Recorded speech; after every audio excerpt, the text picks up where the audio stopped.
So yan mga kailab, ako nga ni po pala ngayon ay papunta ng Hulo.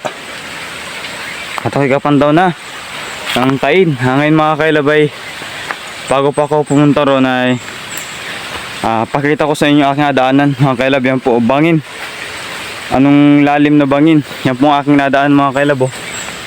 Yan yung manipis na daan na yan, ka isang dangka lamang ang laki mga kailab. Anong lalim po na bangin yan.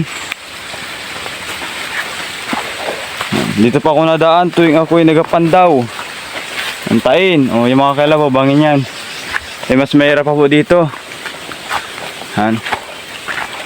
Sama ko ang aking masipag na aso mga kailab.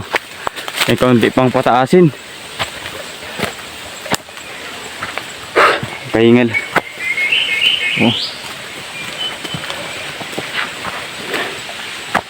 Banginin mga kailab. Yan.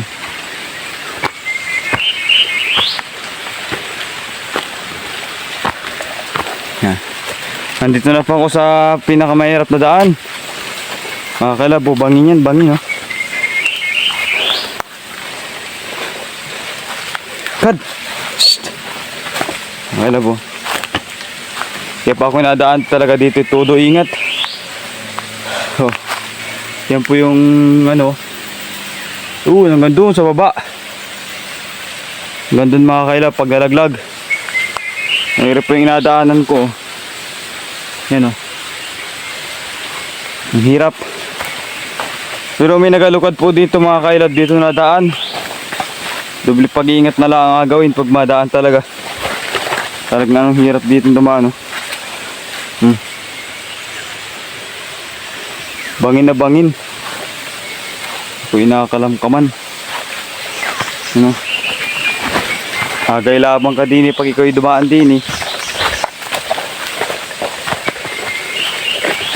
Pero sanay naman ako mga kailab. Ako'y bata pa, maliit pa bagay. Okay, nadaan ba dyan? Nadaan na dyan. Yun po yun. Yung aking dinaanan. Pakahirap.